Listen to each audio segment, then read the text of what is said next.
everybody, welcome back to the Janome channel. I am Raven Maureen, and today I'm going to be sharing with you how to make this free pattern. So grab your sewing tools, your fabric, and your pattern. Make sure you guys download it, and let's get into it. First, take the bodice piece and do stay stitching along this right angle corner here on the outer pieces and the lining pieces at 3/8 inch. Once you're done with that, you are going to work on your darts. I've outlined them in red on my blouse, and it's on the wrong side of the fabric. So go ahead and pin that now, and then we're going to take this to our machine and sew this in. You'll complete the darts on the lining and the outer pieces as well.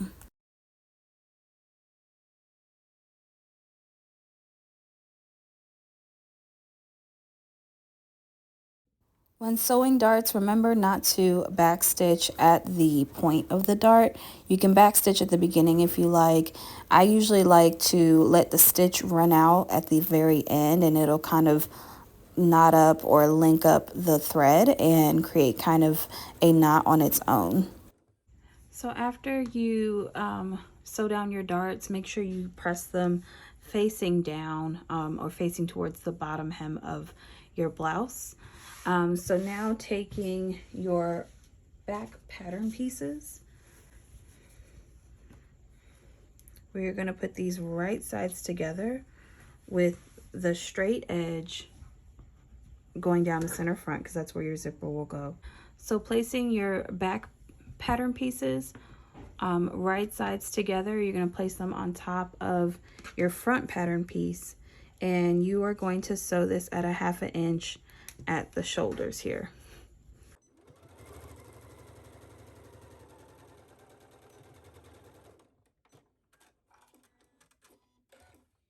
Okay, so now that you've pressed your seams open, go ahead and open out your blouse. So this is the front right here, and then this is the back right here. And so what I want you to do is take your ruler and mark 2 inches from the zipper line on your fabric. And that is where you will stop stitching. And I'll show y'all what that means here in a minute. So place your lining piece right on top of your outer piece and make sure that they match. So you want your square necklines to match perfectly, and you want your straps to match perfectly, and that rounded curve to match perfectly.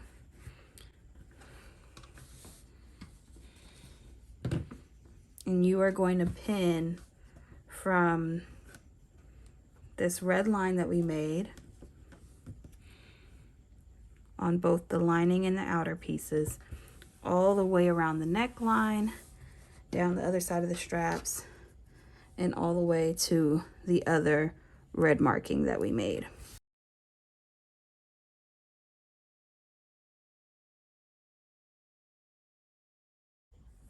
Okay, so we are going to take this to our sewing machine, and we're going to sew this at 1/2 inch seam allowance all the way around where we pinned it.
take the corners of your blouse and just clip them, but don't clip through the stitch on both sides.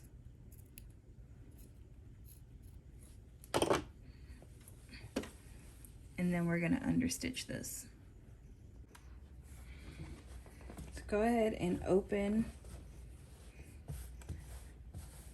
your fabric, and you're gonna press the seam allowance to one side.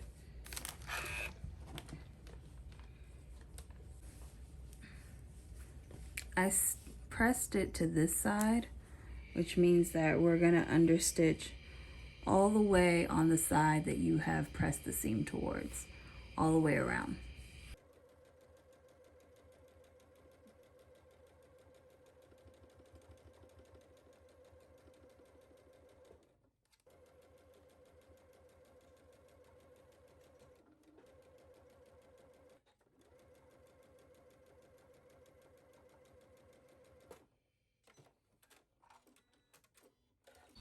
So now we will take this back to the ironing board and press this down so that the facing lays flat.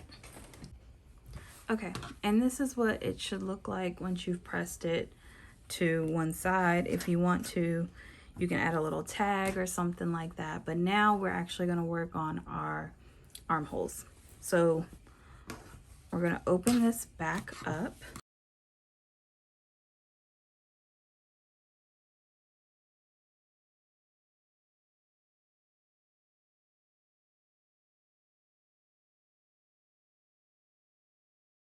All right, so you should have pinned it, and then go ahead and take this to the sewing machine and sew it at a 1/2 inch, and we're gonna do this for both sides.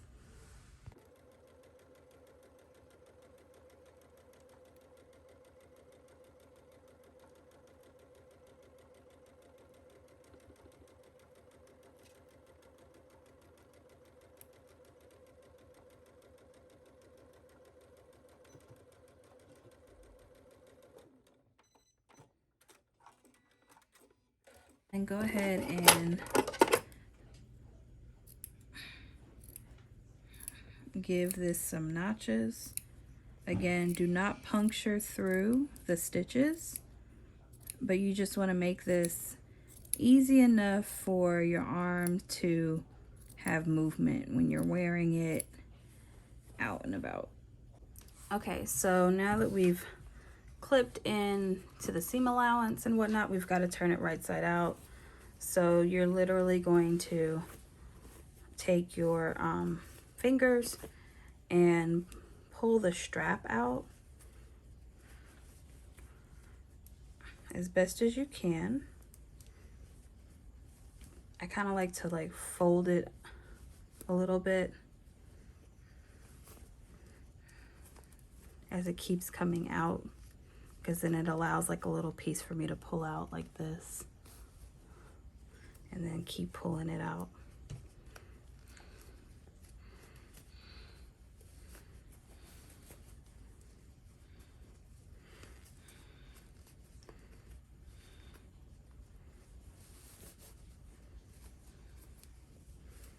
And then you'll notice that it starts to widen, which means that we're getting towards the larger piece of the blouse.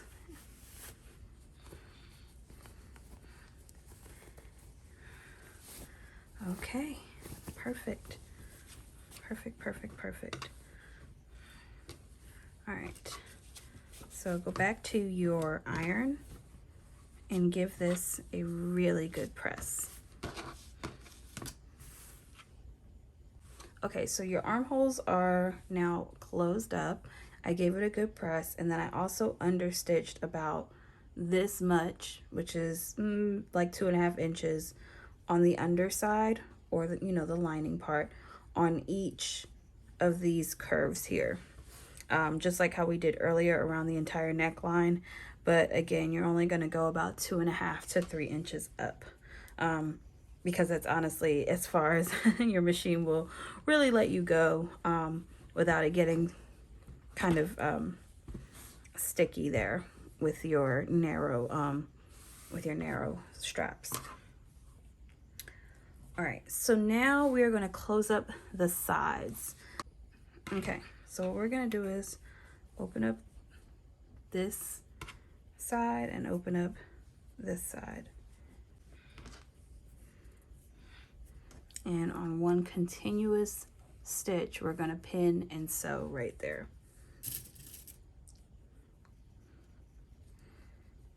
At a 1/2 inch seam allowance. Sew it at 1/2 inch.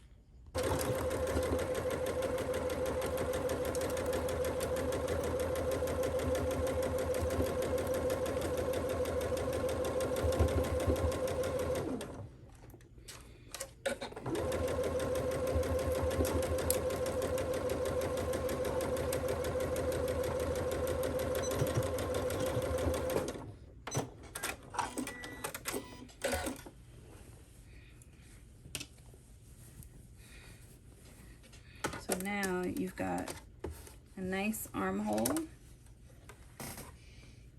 So go ahead and press this and we'll go back to our sewing table or our cutting table. Okay, so now we're going to move on to our bottom peplum pieces. You should have cut one on the fold for the front and then 2 pieces for the back. And this is the one of the completed ones for the back. You want the pleats to kind of mimic this right here. And so I'm going to show you exactly how I did that. So you can do notches, you can make little markings with a soluble pen. I did both so that way you guys are able to see it a little better. But what you are going to do is you are going to make your individual pleats by matching those notches or marks together like that. I will advise you that you may have to make your pleats a little bit deeper on this pattern. I certainly had to do that, and to be honest with you, that's okay because the peplum is supposed to be slightly exaggerated, so you can make them deeper if you need to, or you can add more if you need to. This is your blouse, so feel free to do whatever you like, but this is simply just a guide as to how to make those pleats. Alright, so once you're done pinning all of these, you are going to take this to your sewing machine and do a basting stitch across the top of those pleats at a 3/8 seam allowance.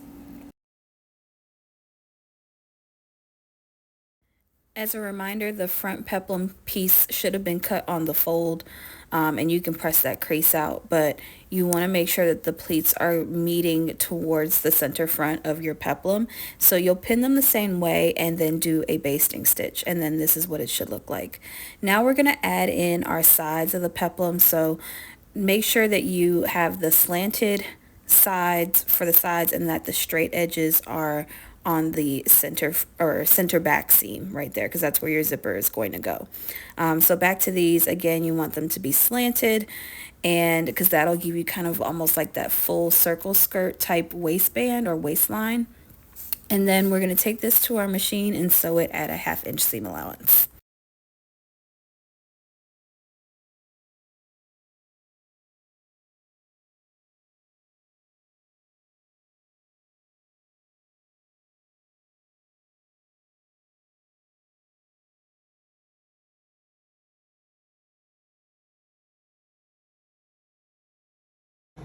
Okay, you're going to attach your bottom peplum to the upper part of your blouse.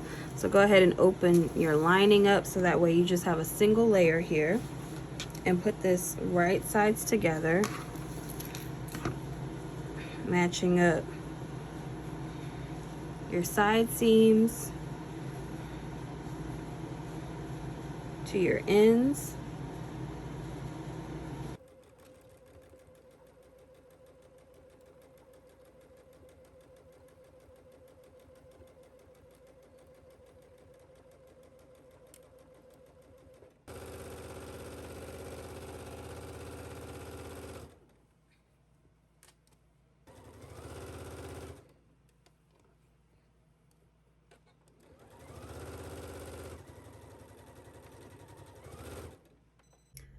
So once you're done attaching the peplum, go ahead and press the seam towards the bodice, and then finish this edge here. You don't have to finish the lining piece, but definitely finish this edge because this bottom half is going to be an open seam more or less once you install your zipper. So go ahead and give your invisible zipper a good press. It's okay if your zipper is longer than your shirt. We can always cut it off because we are going to do a stitch down here at the bottom.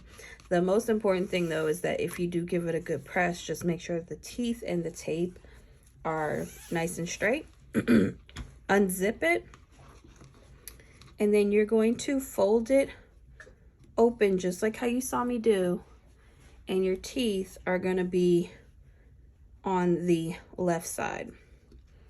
Okay, and this tape right here, this upper part of your tape, you want that to be flush with this edge right here. And I always use my serged edge as a guide because that's usually just past the that's usually about 5/8 to a 1/2 inch from the seam edge, and it'll help make your zipper fit better.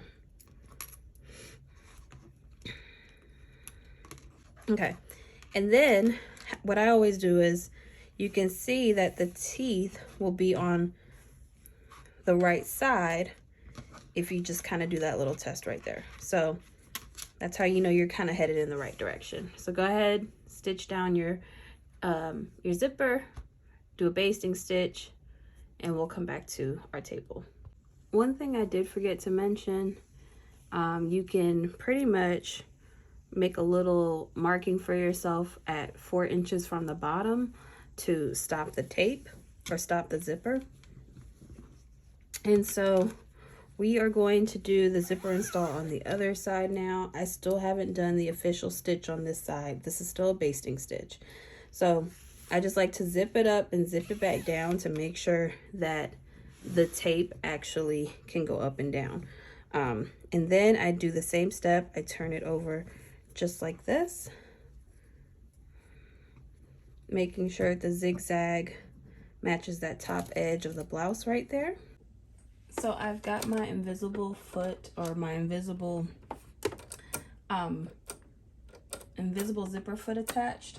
This is something that I always use, highly recommend. If you have one of these attachments, go ahead and use that because it'll just make attaching zippers so much simpler.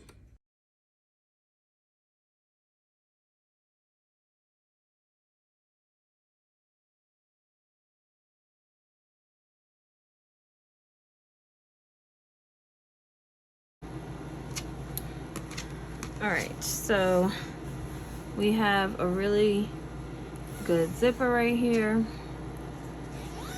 and it works. Now we are going to cut this and close the seam up. Use my pinking shears for this, and I just kind of cut it right there, and then you leave this tail out. I'm actually going to cut it a little bit more.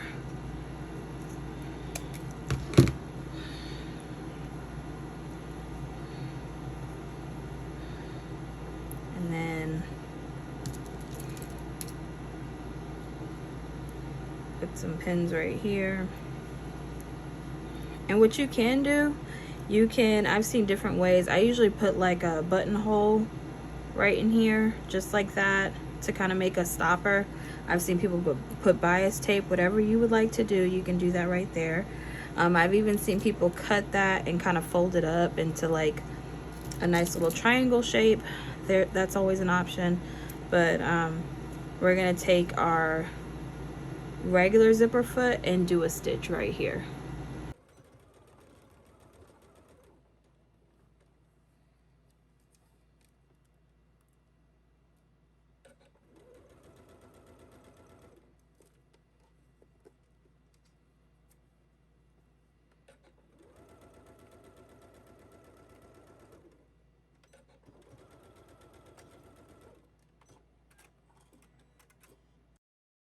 So I'm attaching my button foot, and I'm also switching my settings on my machine, and I am going to do a stitch across the teeth, not through the teeth, but across the teeth, to make it so that that is going to be the stopper.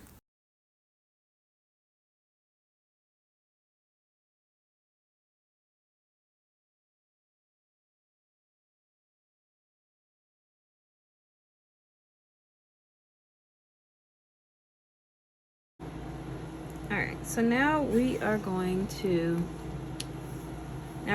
finish this edge right here. So you're gonna bring the lining out and you're gonna start at the neckline.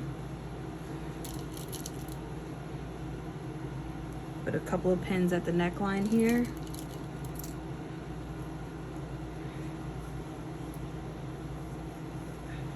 Match the raw edge of the lining to the edge of the zipper.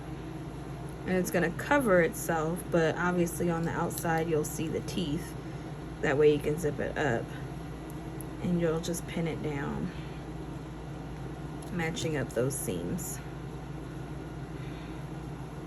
And you're gonna stitch, pick up this stitch right here, sew down, pivot, and then sew down the side again.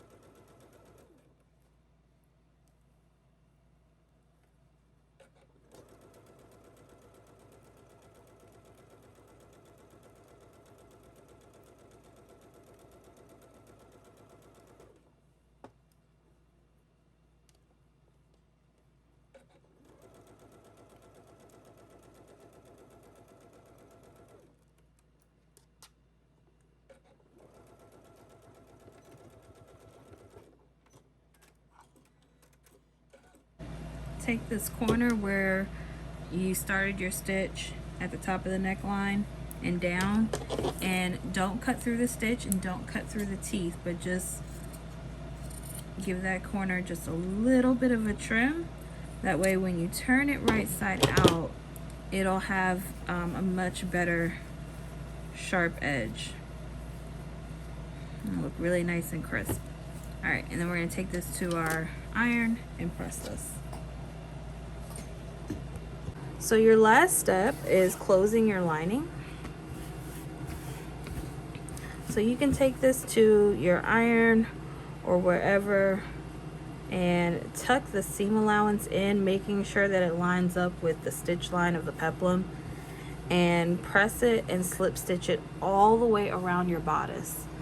And then once you're done with that, give your peplum a nice pretty hem, and you are all finished.